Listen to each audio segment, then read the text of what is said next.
Should be good. Looks like we're live. Awesome sauce. Hey, we are live. What's going on, friends? Who's chiming in today? Who's Yeah, let me ready to see get these some? comments. Nobody probably has a clue that we jumped times on them. Yeah, they'll figure it out. They'll figure it out. They're I gonna get know, a little and slower, I but just I just wanted to get this together for more content, so people had some kind of thing that they could share with people and give them a reference of what we're doing. yeah, So yeah, so it's we're good. posted live in the group. There we go. Yeah. So Give everyone a couple minutes. yeah, that's fine. We'll probably kick off in about 2. Yeah, I can see the numbers Yeah, kicking on. yeah. People are rolling in. It's all good. Morning, Excellent. friends. What's going on? What's going on, Mark, Simon, Jason, Vic? What's going on? Dream Car Financing. I still love that name. Dwenda, what's going on? Good to see everyone piling in. We're just going to give everyone just a minute or two since we changed the time and kind of came on short notice of people. But we're getting it out there, so that's good. Let's see what else I got here. Oh, that was posted. Yeah, okay. Very cool. Rocking and rolling. Okay. That's a strange message. Hey, just as a quick heads up, anybody watching this, whether you're watching it live or you're going to watch this on a replay, anytime we have a live, it's the exact same link will be where you can find the replay, just in case you didn't know that. If you're new to the channel or if you're new to everything, you can always also, if you don't mind, wherever you're watching this from, like it, share it. It helps us get the word out, because everything that we're doing is to basically grow this community, grow everything. So yeah, the comments and the stuff all also help too. It just gets into the YouTube algorithms that YouTube realize that people like what's going on, and so that's all good. Funny, got a funny message last minute. I'm curious to see. Wait for the response, but all right, we're all good, Mike. All right, buddy. Let's kick it off. Let's get into it. Those who joined us a little late, they'll sort it out. Perfect. So what I want to do is, and today's format's going to be different than what you see. This isn't going to be an announcements thing. Terry has a massive understanding of how crypto works, crypto projects, and obviously specifically Lemon. That's why we've all listened to what he's been saying. I've gotten way up to speed on what I did and didn't know about crypto. It's a new language to basically listen to. I was laughing with Terry. I was telling him a couple days ago, I was mentioning this to some people at racquetball, where I go play racquetball like 3 times a week. And I said, hey, out of 20 guys I play racquetball with, 20 of them have like no idea how crypto works or whatever. It was like literally the margin of how many people understand this or think it isn't some hype is just minuscule. Okay. So you're in the right place at the right time, but at the same time, understand that this is a learning curve. You're going to have to learn the language. It is like speaking something new, but as you hear it repetitively, it's going to increase your knowledge. It's going to increase your ability to make proper decisions based on what you see fit. Now, Terry and I are not paid by Lemon. We are not financial advisors. Everything that we say on here is hypothetical speculation. A lot of times when we talk numbers, we're not giving you financial advice. You always want to consult with somebody who's maybe licensed to do this stuff. We're not selling anything, is another good point, I think. And so what we're doing is we're just kind of sharing with you what we believe are some ways that you can decipher some of what you're looking at. Okay. So, because we can have announcement after announcement after announcement about all these amazing things, but if you don't know how to capitalize on them, or you don't understand where it fits in this puzzle, it's not going to do you any good. So real quick housekeeping, I want to pull this up. If you have not been here, you can go to, this is a website that I just put together. It's mynodetraining.com. And then the direct link is just this one up here. On here, I did a short introductory video. You can watch this yourself. And if at any time you want to, you can always push play. I'm not going to play it, obviously. But what you can do is you can, if you right click on videos, in case you don't know how to do this, if you right click, you can copy a URL and you can send it to somebody, or you can go directly to the YouTube link of it here as well, just in case you don't know how to navigate that. And then down here below this video, this is how you can go to the Lemon DApp. which is this page right here. That's what the DApp is. It stands for Decentralized App, APP. I got that, I forget who it was that put the Lemon frequently asked questions is here. The Lemon store, a lot of people do ask about where they can buy swag, like the shirt that I have on. You can go to the Lemon store. And if you're looking for validator hosting, if you're a validator, you can click on that. It'll take you directly to lemonnodes.com. So you have that. And then the group that we're all in, most of us are in the main Lemon Telegram chat. They can join right here. So you can send everybody just to this page and get it directly. And then I do have some trainings in case you don't understand this, because we're not going to go through in today's on how to swap. We're not going to go into how to stake necessarily, because those are all on here, or how to create a wallet. Okay. So what this is, today's purpose is going to be for Terry and I to kind of go through and, basically cover some important points about tokenomics. So that's the housekeeping. Terry, is there anything you want to open up with? And then I'll just go right into just kind of walking people through and asking you the questions to answer. Yeah, just big applause to you. I mean, that's awesome what you did on the site. Like I haven't been there in a little while. Even when I send out the link, I just go grab it and send it out before checking it. So it's cool that you put the FAQs and the dApps and the store and just like all these extra little elements right in one place. It goes a long way to, especially in the future, we want to onboard new people. So I think that's fantastic. And yeah, awesome that you're willing to jump on and do these calls. So I'm excited to chat about tokenomics, and we'll see what we can tackle today. Maybe take on some questions and all that fun stuff. But we're here to help. We're just community volunteers who care about the project and the people in it, and here to help where we can. Awesome. Okay, so Terry, let's do this. I'm going to take people to the Lemon DApp, and we're going to start here, because this is where you're going to see all of the projects. Let me blow that up for you. And I'll just kind of walk you through what you're looking at. And then I'm going to ask Terry the questions that I don't understand answers for. So when you go on here, the first thing you're going to see is all the projects are listed here. And this is where they will primarily be that you're going to be looking for. You'll notice that it says NFTs minted. And then I hover my mouse over that. It gives you a kind of a breakdown of what it means, how many staked. So there might be, you'll notice this number is a little bit different than this one. It's just because maybe somebody minted a Lemon NFT, but they forgot to stake it, meaning that if they don't stake it, they're not getting rewards. Now, the rewards rate is this right here, where you can click on them, the icon, and then the market price is kind of currently what this is trading at. Okay. So you can see that. Now, if you want to know about trading, one of the easiest places to get information and see up to minute how trades are working is it's on Deck Screener.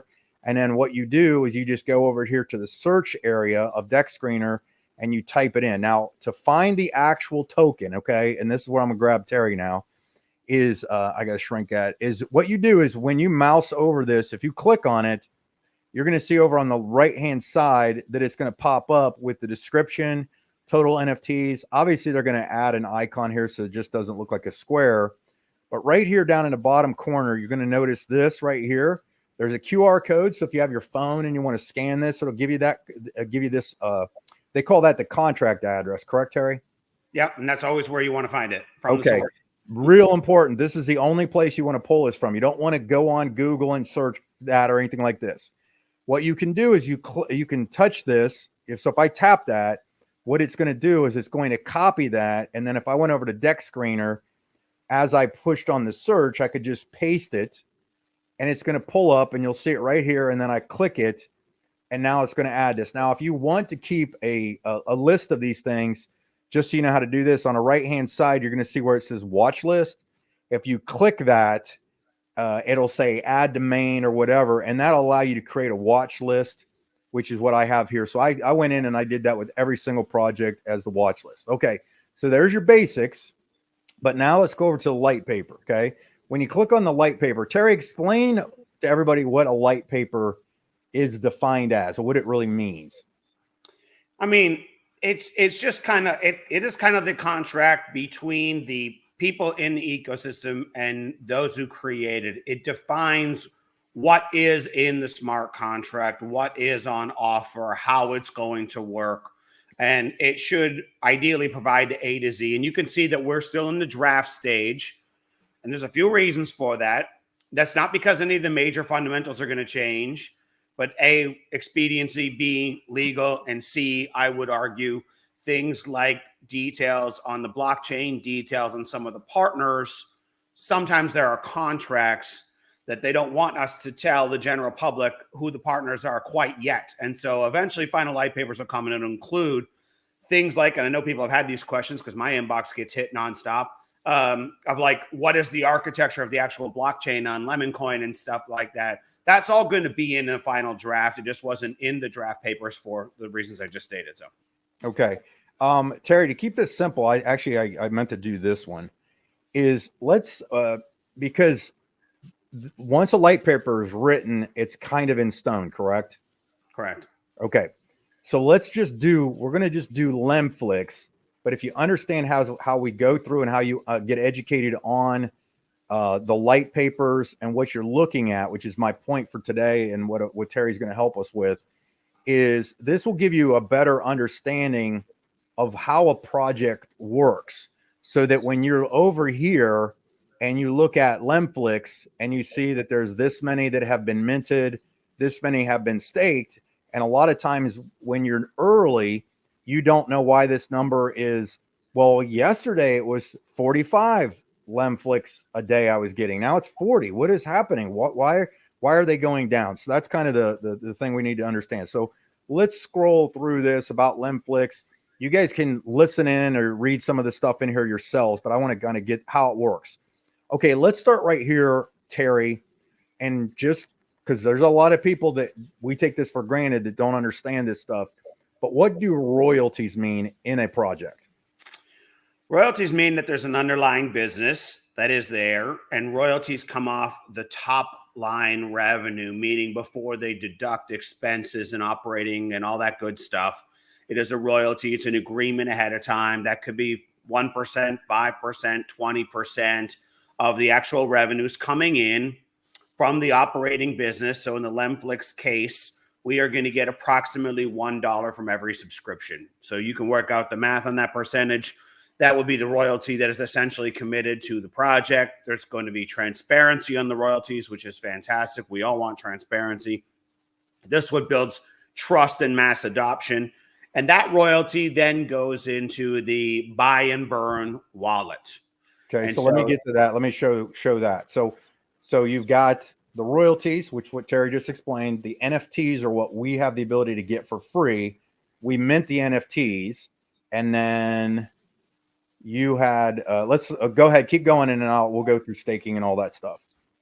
Sure. So in that buy and burn wallet, what that means is every time you as a token holder wants to sell, let's say you did want to sell, which hashtag I don't recommend, but if you did want to sell those tokens, there always has to be a willing buyer. It's just a free and open market.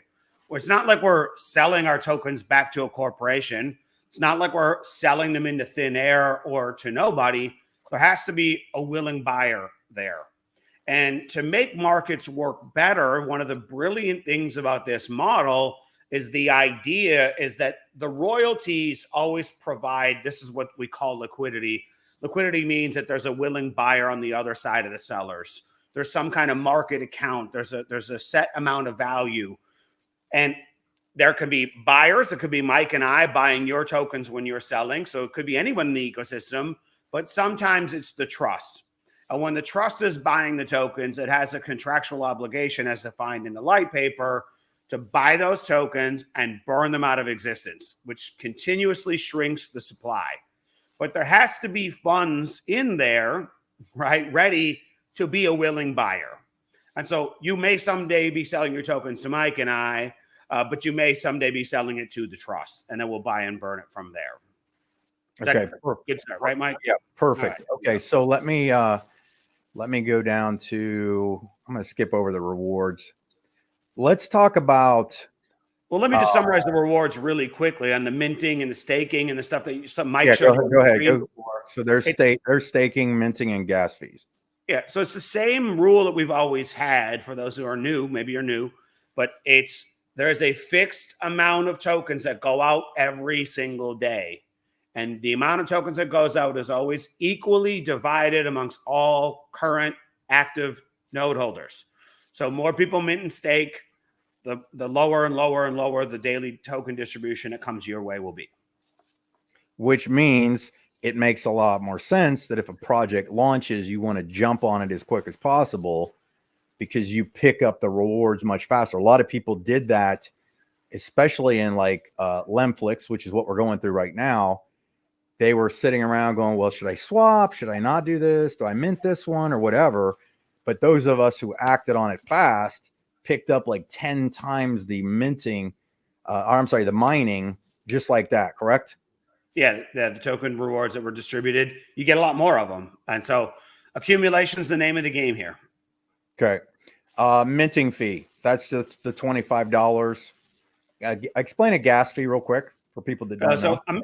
A minting fee is just the NFT is free, but there are expenses to it. So think of it as free plus shipping and handling. It's the easiest way to think of it, right? Some people are like, oh, but it's not free. It's $25. And I understand in some countries that is a real amount of money, but it's a shipping plus handling, which you would pay anywhere in anything. There are expenses related to getting the deliverable to you. Gas fees are like credit card charges that merchants pay on any kind of transaction. It's required. In the blockchain, there are also fees that have to go to people like the validators who keep the network up. It's just required. So, and right now, gas fees are going through Binance because we're connected currently on the Binance network, correct? Yep. Binance Smart Chain. So you pay your gas fees in BNB, but that will soon be all in LEMX. Then that'll be okay. That's perfect. Okay. And then reward distribution. Rewards are different than royalties a lot of times. Rewards are what? Rewards are the actual tokens that you get. So I saw someone even as recent as an hour ago in the chat, like, but there's no USD value. How much USD are you getting? I feel like the crazy person taking crazy pills having to explain this again, but we get rewarded in tokens, not in USD. They just happen to have an exchangeable market value. Right. And that's what this is on the rewards rate. What you're looking at on the website is this shows you the daily rewards rate for every 24 hours based on this number of how many have been minted. This is how many you are eligible to get per NFT that you have staked. So 40 would come in, and so on. And then if this number doubles, more than likely that number would cut in half, hypothetically. And by the way, that discrepancy between minted and staked, those people who have those NFTs are not getting in rewards. You can only get them once you're staked. Perfect. Okay. All right. So reward distribution. Now this is the one that I wanted you to take a little more time because you can see this, right, Terry? Yep. Yeah. Okay. So EGI pool divided by this numerical equation is basically how they're explaining what you just said a couple times, where there's a certain amount of money that's coming to these pools, royalties, and then there's a specific finite amount of tokens that can ever be minted or mined. Correct. And so the EGI pool is it's called the Economic Growth Initiative pool, but let's just say it's the origination pool. If there's only ever going to be, in this case, 888 million tokens, they start from the EGI pool. All right. And then this equation here just determines how many would go out per day. There's a fixed amount constantly coming off of that EGI pool every single day that gets sent out to NFT holders. That's how it works every time. And later on, you're going to hear me talk about cuts to the EGI pool, matching burns in the EGI pool. You have to realize that this is what I'm talking about, that finite number of original tokens that will ever exist. There will never be more tokens than that, no matter what. And from day one, we start shrinking that amount of supply. And so this is just the equation that determines how many go out per day. And then you got to divide it by the number of active node holders, active NFTs staked. Okay. Now, the next part here says pairing. Explain pairing on here as well. Pairing is like anytime you've gone on an exchange when you wanted to swap your debt to USDT, USDT to debt, USDT to Lemon to USDT. Perhaps you were on Binance or Coinbase at some point and you purchased BTC. Well, you had to trade it for something. You had to see where there was a trading pair. And so your trading pair would be like BTC to USDT, for example, that you swapped into. And so in our case, in this ecosystem, everything is paired to LEMX. And that is one of the most unique features that everyone's heard it. Everybody understands it in principle. They understand it in nominal terms that, yes, physically LEMX is paired, meaning it's the only thing you can swap lemflix to. If you want to swap lemflix to Bitcoin, you can't do that. You must swap it first to the utility token, which is LEMX, and then from there, go see what other trading pairs exist. But most people don't understand how unique it is to have an entire ecosystem of blockchains that all pair to only one token. There's a very distinct benefit and reality there, and we'll try and spell that out a little bit today. Oh, we'll speculate wildly here shortly. We're just getting the definitions out. A pairing, which is what you just covered. Now, the listing is when a token goes live, correct? And I can see it on like Deck Screener, correct? When a token goes live on an actual exchange, somewhere where you can start to trade it if you so chose. Maybe you wanted to, maybe you had rent to pay and you wanted to sell 10%. That's going to be very painful, by the way. You're going to pay a very big long-term tax on that. But if you want to, it lists on an exchange, you send that out, and now you can swap it out for something else and sell some of your tokens and monetize them. Okay. So tokenomics, let's just briefly touch on this. Tokenomics is basically the language or the definition of how a token's economy works, correct? Yeah, exactly. It stands for token economy. It's what it is. Okay. And we're trying to define all the variables that come into play that intersect to affect the value and ergo the price of these tokens, right? Because the tokens don't have any value until they're exchangeable, right? So then what makes them valuable to somebody else is the various things that can happen that can dramatically increase their value over time. Okay. Now we're going to slow down on this one, but let's talk about supply. And so far in every one of the projects, they've all been listed at, I don't know if I can highlight that. I can't highlight that. 888 million total tokens for most of these projects that have just been released, correct? This will be the same for all projects for the foreseeable future. It will change at some point. Obviously, there are exceptions to the rule, but for all of our early projects, yes. Okay. So this means that that's the total amount that's ever available, unlike other governments that just print it out of thin air. It can't be increased by just clicking a dashboard, right? Right. And that's one of the things that makes everything here so incredibly valuable. And now it's not only a fixed supply, but it's a deflationary, meaning a continually shrinking supply at all times. Okay. You covered a little bit, but just a repetition, how does that supply shrink again? So that supply is going to shrink in multiple ways. One is that it goes from the EGI pool to wallets. And let's just use the Pareto principle. 20% of the people who receive the tokens have no intentions of selling them for an extended period of time. So those tokens are essentially removed from the market supply to begin with. Okay. Number two is when we talked about those royalties coming in earlier, just from the business activity of the underlying project that supports this token. In this case, lemflix, if there's a subscription for $5, $6 a month, and $1 of every subscription comes into the buy and burn wallet, every time that trust account buys those tokens. So let's say Joe, who's tuning in today, decides to sell 1,000 of his tokens and the trust ends up buying those 1,000 tokens are removed from supply permanently. They no longer exist and will never exist ever again. They cease to exist. And there's multiple ways that this happens. Okay. So we've kind of just covered supply. We talked about rewards, EGI, matched EGI burn. Talk about the quarterly halving. Let's scroll up to that match EGI burn. That's very significant. Okay. Friends, for starters, how are we doing? I know we're going a little slow for you. Those of you who've been around for a long time, you're probably getting bored, but I'm Are we making it clear, even maybe a little details that weren't clear? Because I'm sure we're trying hard to. Joe just said, "No, I'm not selling." Well, this is important because I think there's a lot of my type out there that understand enough to be dangerous, but want to be good at this.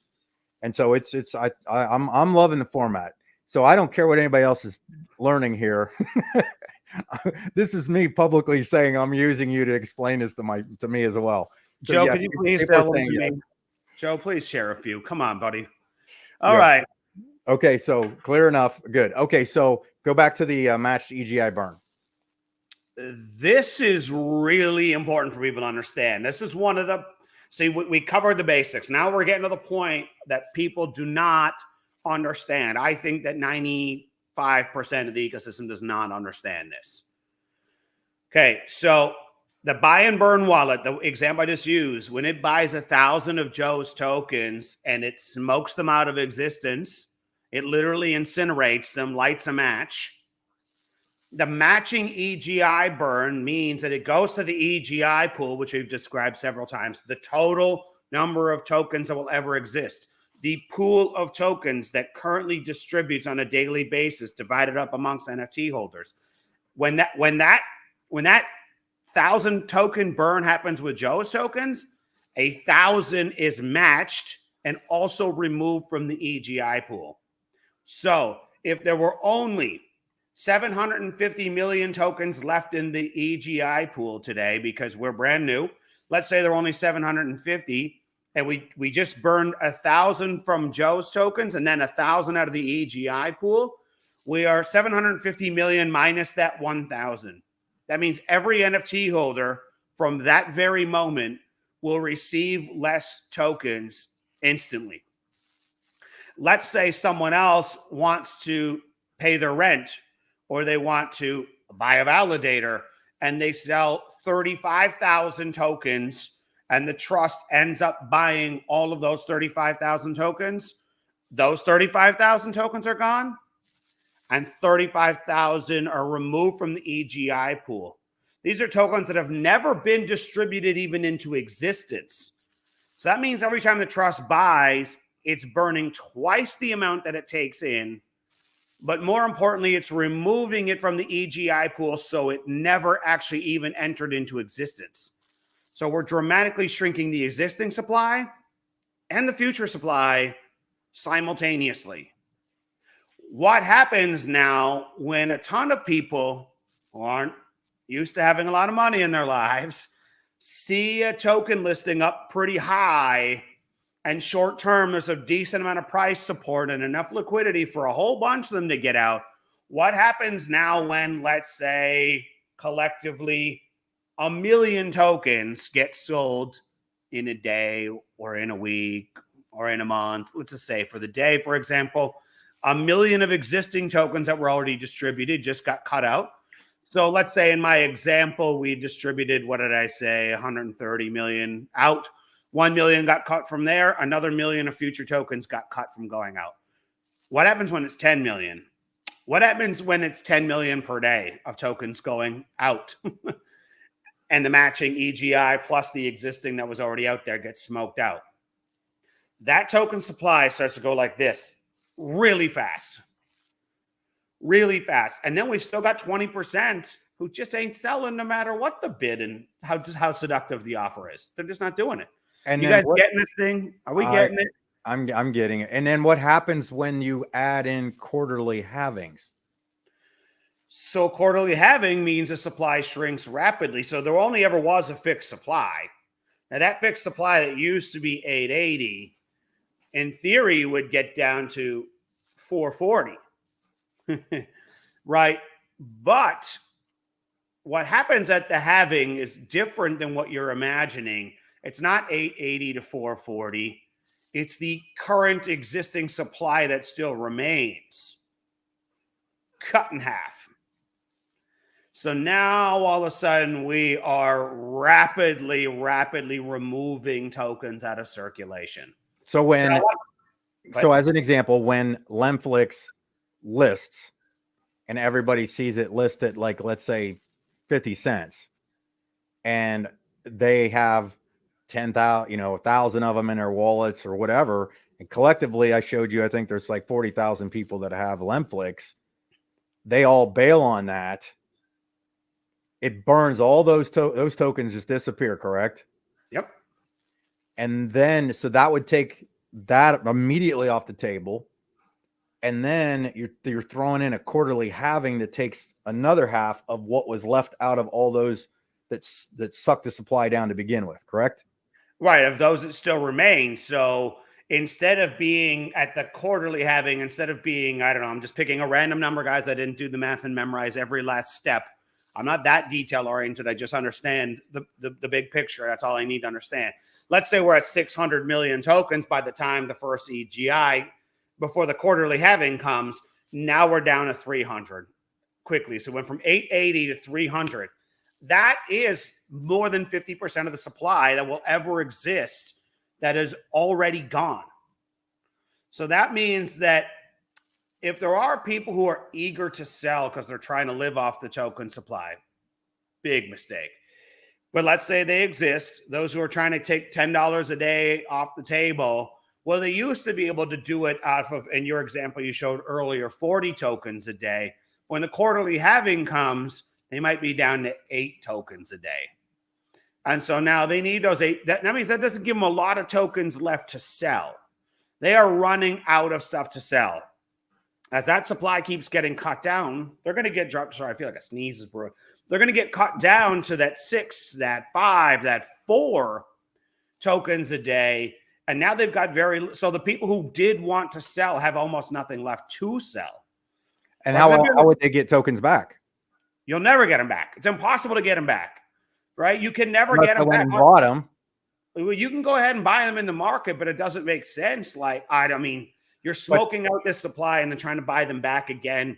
Well, that's what I was joking. That was kind of a sarcastic thing. I kind of set you up for something. Oh, good.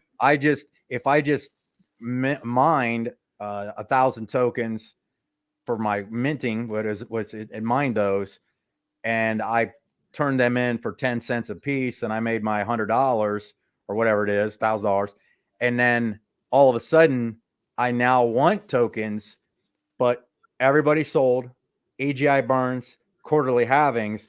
I might be paying $100 a token versus it worth 10 cents, correct? Yeah, exactly. Good luck on buying them back. And definitely at that quantity, for sure. Okay, that's good. How's your sneeze doing? Yeah, it feels like it's temporary, hopefully. All right, liquidity. Do you want to talk on a liquidity, y'all?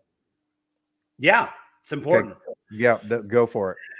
So remember I talked about earlier, there's got to be a willing buyer somewhere, right?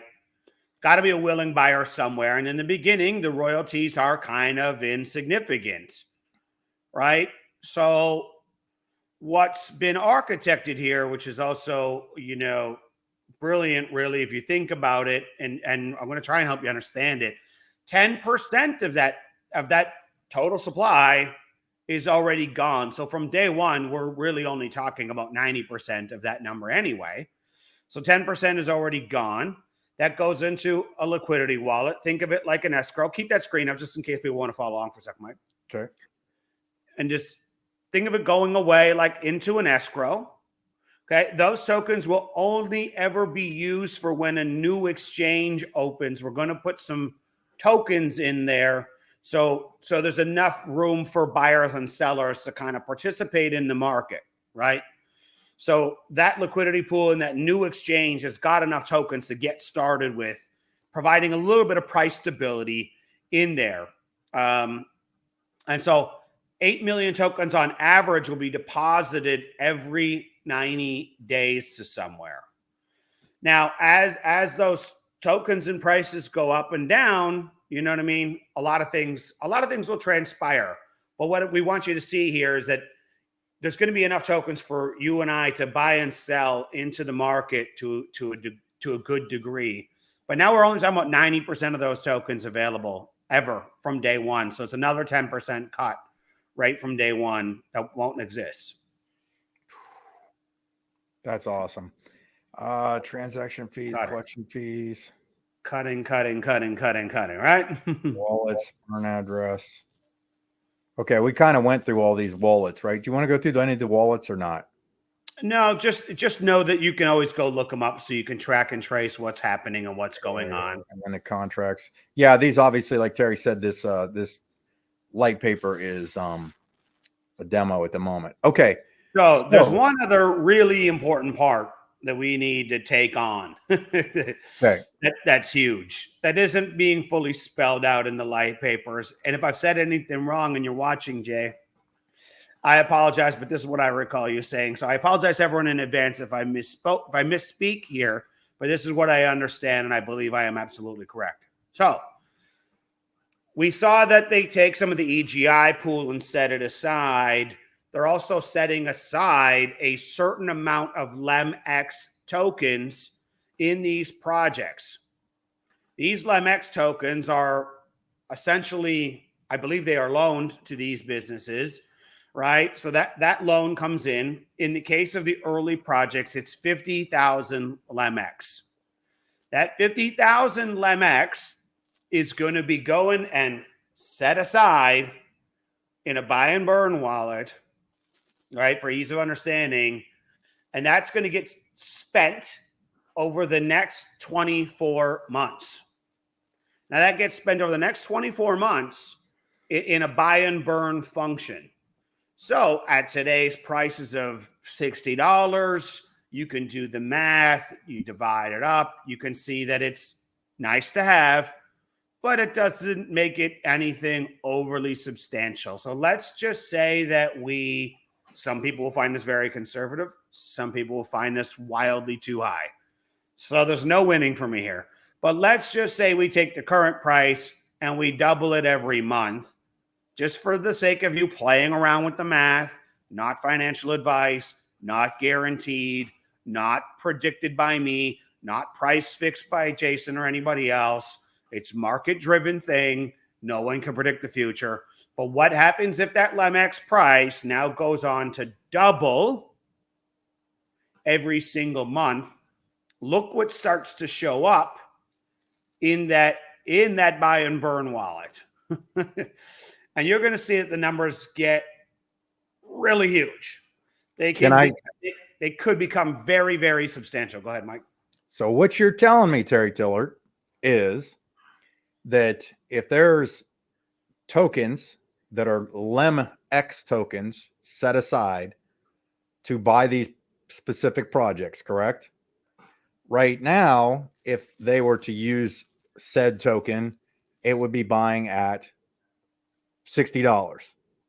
However, when token go up and that same token that was worth $60 is now worth $100 or $500, but the same amount comes in, the smash or the wave of larger money from the same token supply is almost like a tidal wave coming over top of the tsunami, correct?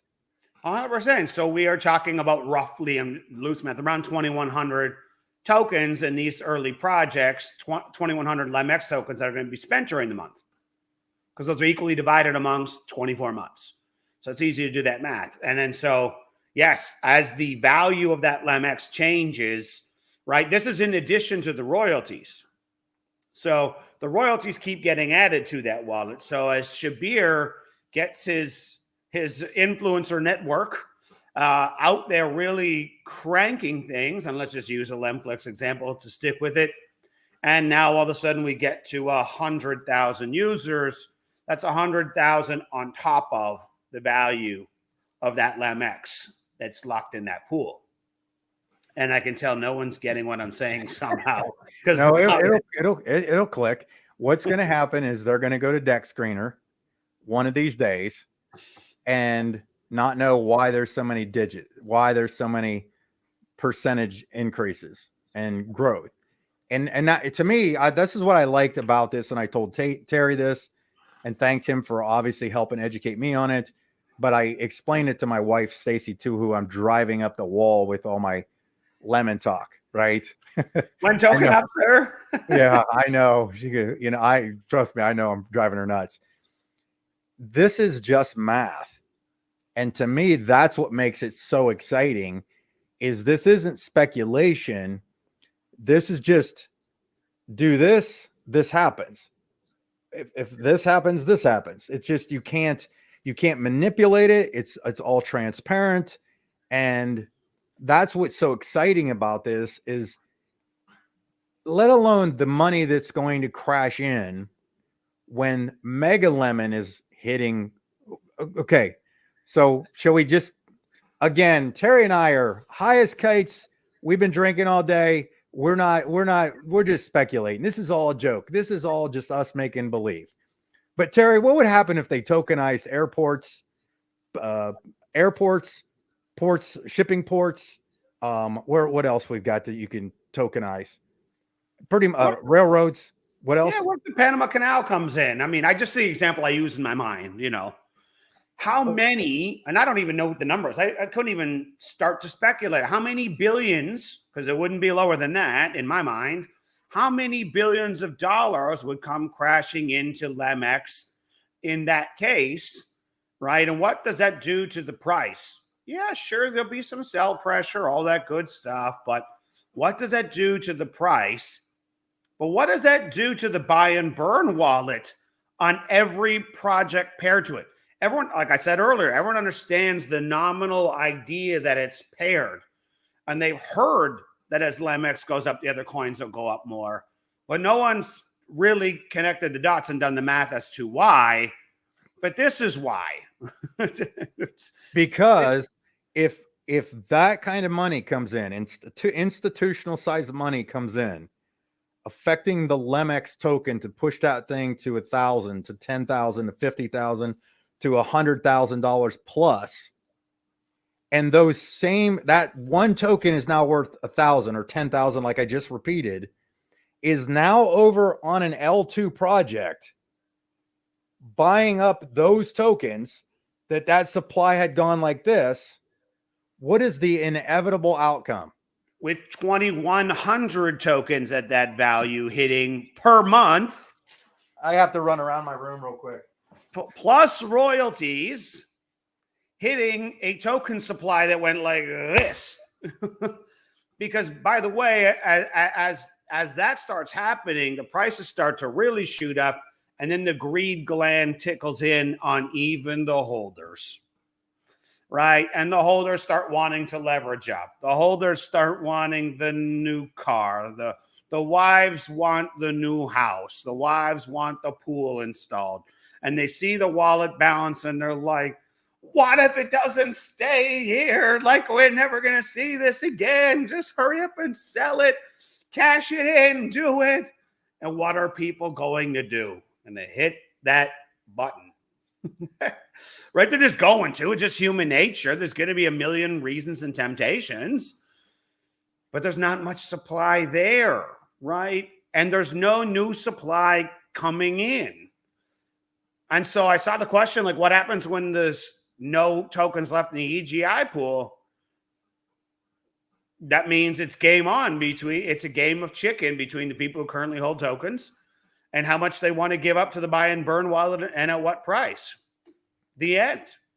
And if you guys caught what Jason said yesterday on the live where we had Jason, Terry, Jake, and Jason, if you caught it when he was explaining lembank is going to probably one of the reasons they're partnered with them is for doing what we would call collateralized loans on your token holdings, so that a lot of times you don't have to necessarily sell if you didn't want to, but the value is going to be there.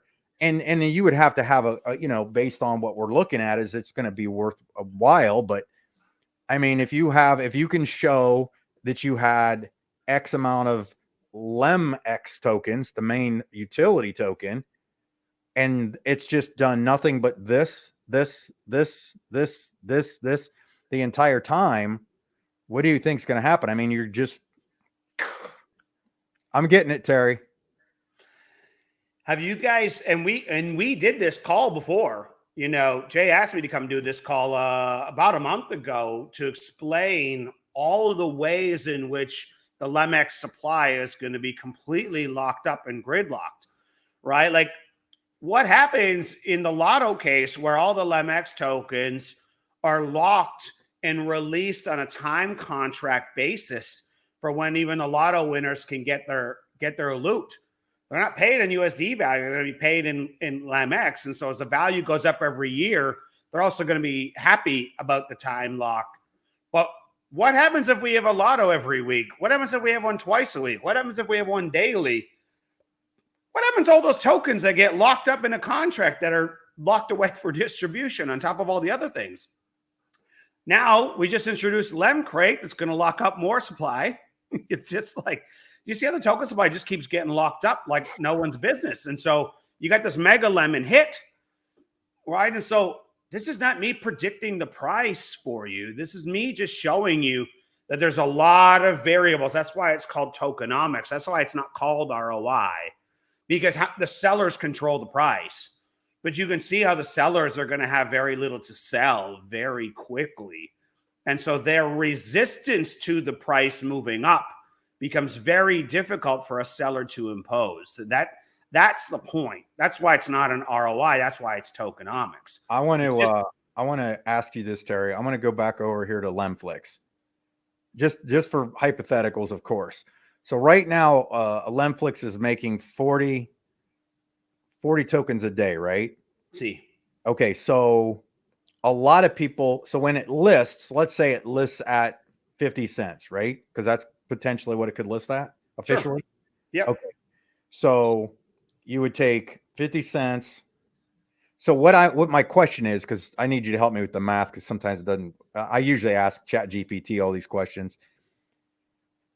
A lot of people are wanting to do validators, which cost $5,000 in the value of LEMX, but they're thinking, then in the back of their head, they're going, wow, if lemflix goes to that, so let's say it's, how do you do the math on that? If it's 5,000, if it would be $5,000 worth of lemflix at 50 cents, what would I need? Right. And so let's say we just use the 50% listing price example.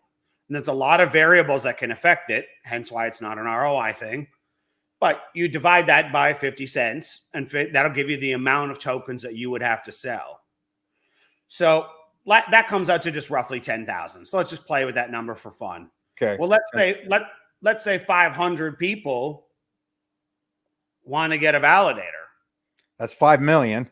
That's 5 million tokens cut from the already distributed supply, 5 million more out of the EGI pool. Now, that's theoretical because we can't guarantee that there's enough support to hold that 50K price. But let's say someone is still committed to being a validator and we're really only sustaining the 25-cent price range, sustaining. Now we're talking about 10 million out of the existing supply, 10 million out of the EGI pool. Just like that. Just like that. Oh, and Mr. Healy, my good friend, there is still another, at that point in time, 4,000 more validator slots up for grabs. Interesting. So they won't all take them out of lemflix. They won't all do it right away. They won't all do it on the same time frame. Now we're talking about 80 million tokens, and there's a lot of variables in there. But just as an example, getting cut from both the already distributed supply and from the EGI pool. And you see how quick those tokens shrink down to nada? Oh, it gets a little better. Mikey, what happens when those are out of dry powder? See Catfizz and Lem Games and 10 new projects come online shortly thereafter, and they need a little bit of money to go mint those new ones. How do I buy those, Terry? You might want to sell your lemflix to go buy some of those new projects. Interesting. And how do I can only mint those with what? LemX. Oh my goodness. I see. So I'm going into that as well. Applying more pressure to LemX. You see, friends, you have to, By the way, we're only talking about the tokenomics, the variables that hit one project. We're not talking yet about the whole lemconomy coming together. We're not talking about lempay yet. We're not talking about lempay on Catfish. We haven't talked about half of your local restaurants installing the lempay API and using that for customer checkout, because they'd rather collect something that goes up in value rather than dirty fiat that goes down in value. And it's now become super easy for them to sell a little to make payroll if they have to go in and out, to pay suppliers if they have to.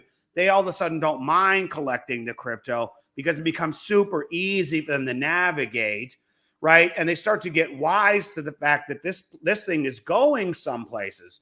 What happens when lots of large institutions start collecting it? What happens when El Salvador and lots of places like El Salvador start to accept it because they see that they need something to get out of the hole they've been in for decades to leverage and catapult themselves up into a better place financially? And you can't do it with dirty fiat banknotes that only go down. They want things that go up.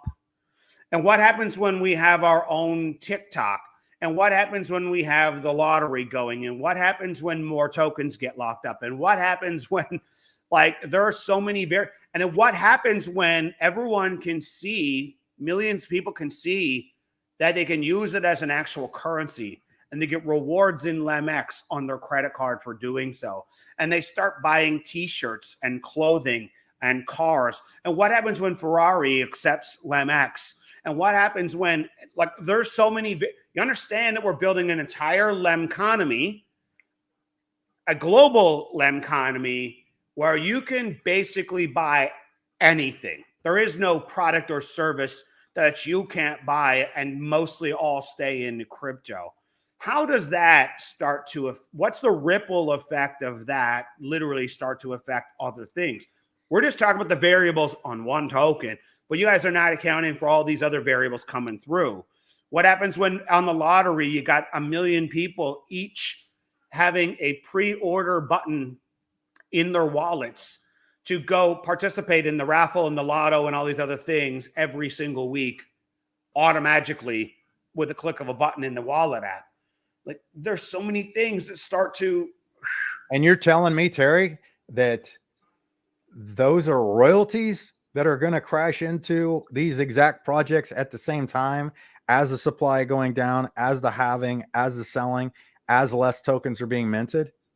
As Shabir's network grows, the royalties wider and further, as more and more L2 projects want to come on board, as more and more L2 projects commit a certain amount of LEMX into that 24-month lockup to be distributed, how much gets locked? Go on. I want you to explain that again, because that made my head spin. Like somebody just said in here, Patrick the Dragon, my head spun when you realize that when a new, so use maybe an example or something, you know, that you think you can tell about, that is a company that's about to tokenize, they have to actually go out and purchase X amount worth of LEMX, correct?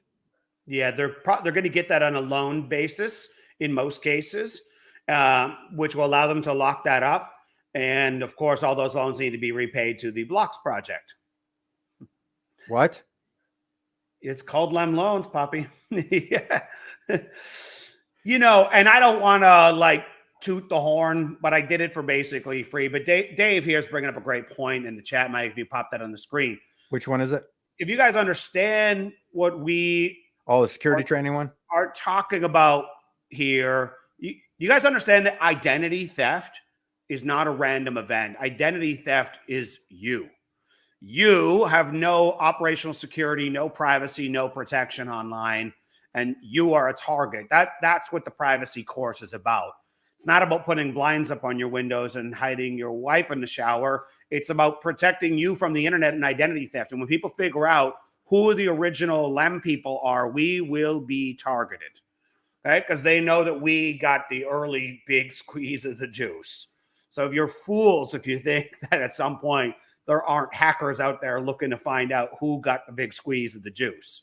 Send me a link and send me the link to your training, and I'll put it on that website as well, Terry. Yeah, all right. I'll text it over to you whenever you get a chance. Yeah, I'll text over you. We drop it in the chat. But I mean, I know this is the thing is you could call this speculation, but at the same time, it's just us understanding how they've set this up. Like everybody always wonders why Jason seems so calm on the calls and the videos and in the chats when you got some people just freaking out that token went down 1%. You know, when token go up? When will it go from 10, you know, when will it go from $50 to $55? And they're holding on like it's their dear life. This is why, if you've been paying attention in the last 55 minutes, this is why, because the picture for this is so big, it's hard to comprehend. And I was explaining, my wife, first thing in the morning, she was asking me some stuff, and I says, how's the lemon going? Da, da, da, da, whatever. Right. And she just opened her own can of worms by asking me the question. And I'm like, I go, look, this is why I'm genuinely excited. I know you don't see anything yet, but this is this guy. And I played the video with the interview of Shabir and His Excellency that was on there with you. And he named off that his clients are Coke, they're Pepsi.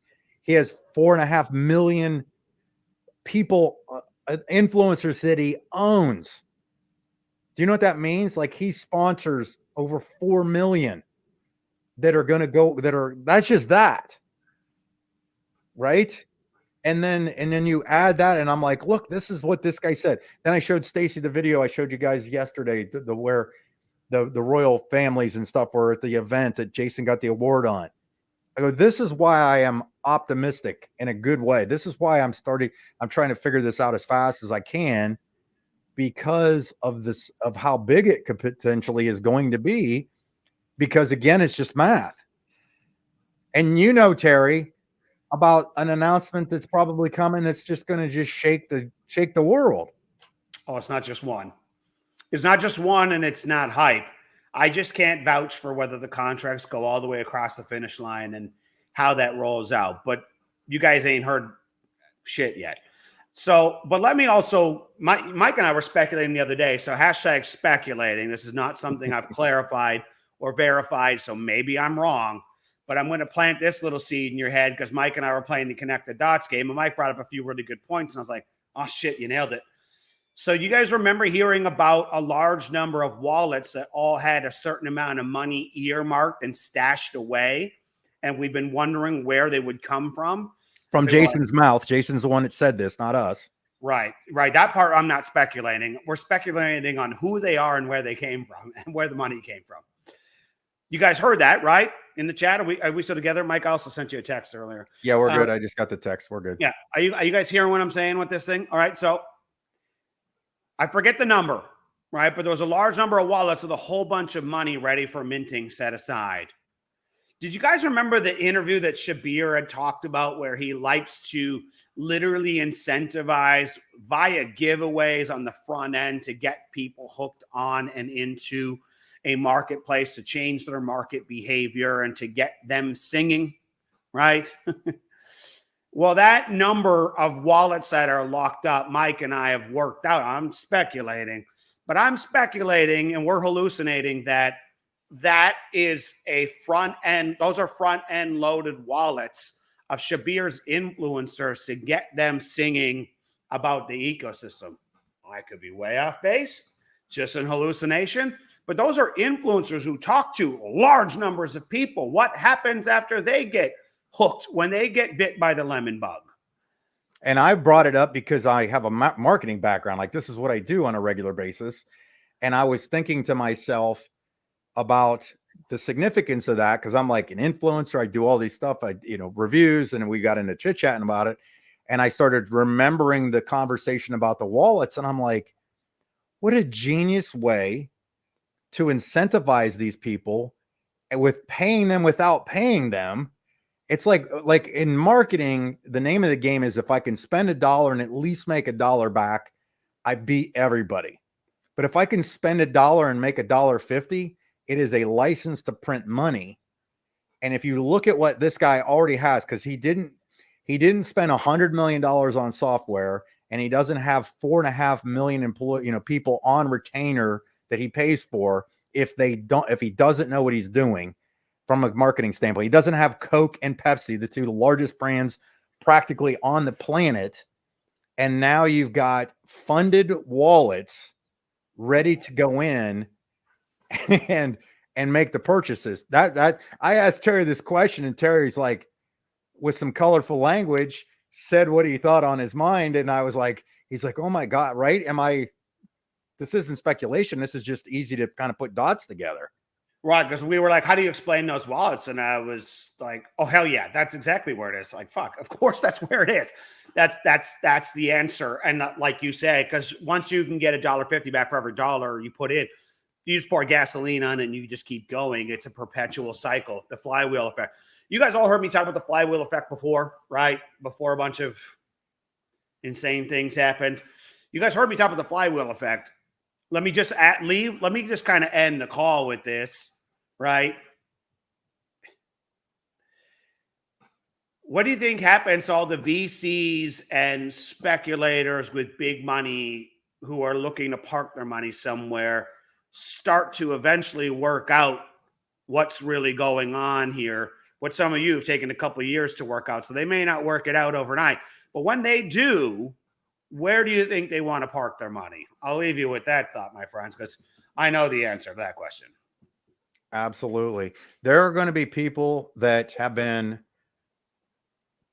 loyal and emotionally attached to some of their old projects from all the years of hearing speculation.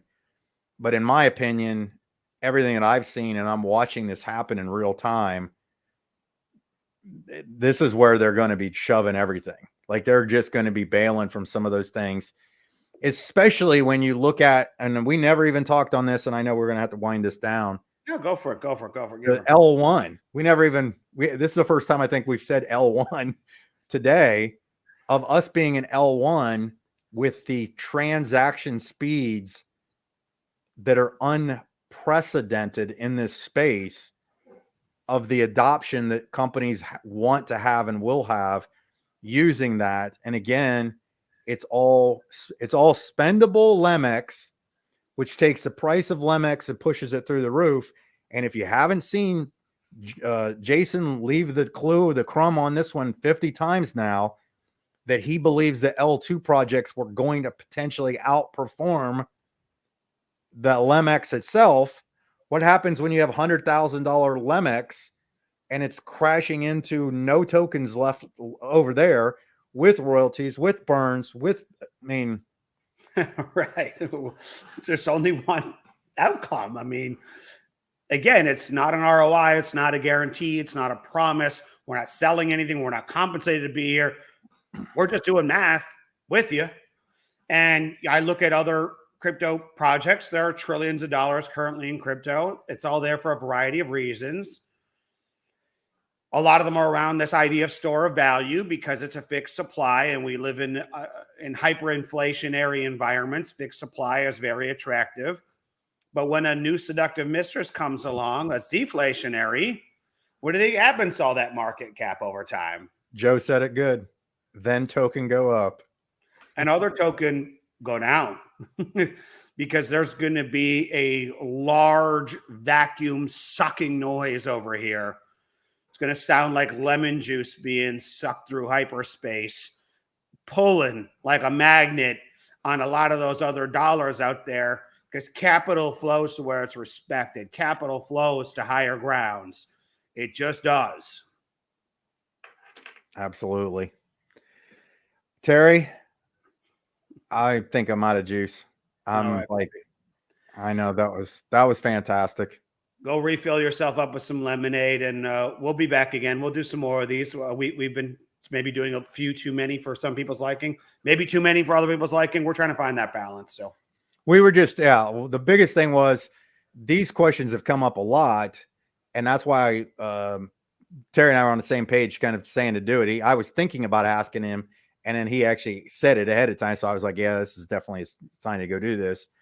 And then what'll happen is you guys can send this to people. So if you go to the mynodetraining.com, I'll put this under that video, probably the main one. I'll put it probably under the buttons, and then you can just tell people, because this is all it really comes down to. Is I've got friends that I would love to see get involved, but I'm not going to take the time to handhold them the entire way to change their financial future. I mean, I'm not going to do it.